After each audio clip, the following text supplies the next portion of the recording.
central Mexico earthquake kills more than 200, topples buildings.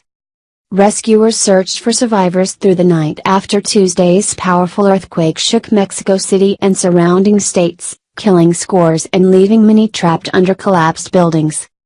At least 216 people died in Mexico City, the country's capital, and in the states of Puebla, Mexico, and Morelos, officials said. Previously, authorities had said that as many as 248 people had died. The death toll was later revised. The epicenter of the 7.1 magnitude earthquake was 2.8 miles, 4.5 kilometers, east-northeast of San Juan Rabaso and 34.1 miles, 55 kilometers, south-southwest of the city of Puebla, in Puebla State, according to the U.S. Geological Survey. President Enrique Pena Nieto said 22 bodies were found in the debris of an elementary school in Mexico City that collapsed due to the earthquake. At least 30 children were still missing Tuesday night, he said. "We are facing a new national emergency," Pena Nieto told citizens earlier on his first address following the earthquake. Tuesday's earthquake came more than 1 week after a magnitude 8.1 earthquake struck off the southern coast of the country, killing at least 90, according to the governor of the hard-hit state of Oaxaca. In Mexico City, thousands of soldiers, rescuers and civilians, including college students, were working side by side to dig through tall piles of rubble from dozens of crumbled buildings. Some carried away buckets full of debris while others called out the names of those who have been rescued.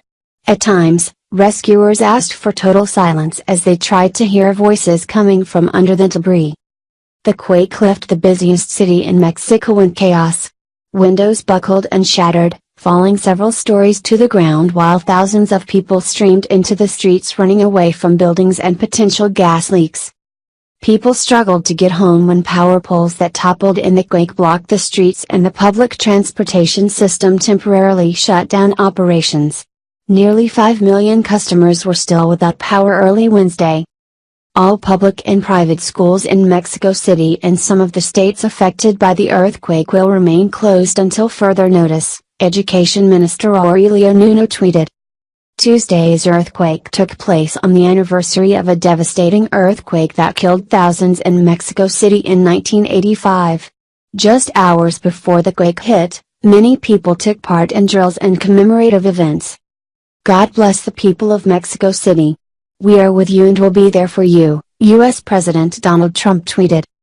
Photographer, moment turns to terror. Adrian Wilson, a photographer from New York City who was visiting his fiancée, was eating in the Capitol when the earthquake struck. "The floor gently rocked as if a big truck went by," Wilson said. "It then amplified in waves and the whole room started shaking. The building is from the 1930s and just survived a big earthquake, so I knew I would be okay." Wilson old, the doors were flapping open, the windows, everything. He took a quick video to show his children, he said. "It's almost a roller coaster ride, where you think, wow, this is kind of cool. But then all of a sudden, you're like this isn't cool at all," he said. He looked outside and saw helicopters, and burning and collapsed buildings. "Then you realize, this is no joy ride for anybody." Ricardo Ramos, a TV producer from Los Angeles, was scouting a location in a Mexico City cafe when the quake hit. He ran out into the street. "Thank you, God, for keeping us safe once again. We got to experience another terrible earthquake, this time during a location scout," he wrote on Instagram. "It was nerve-wracking."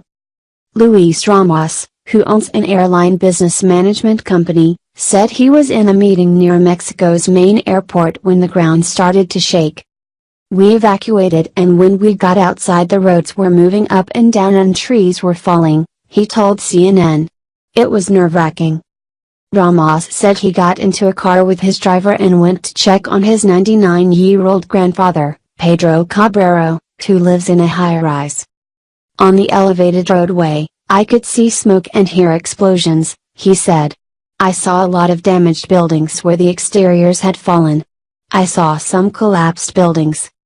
Ramos said his grandfather was safe. After the earthquake, The two drove around the capital trying to find a place to eat.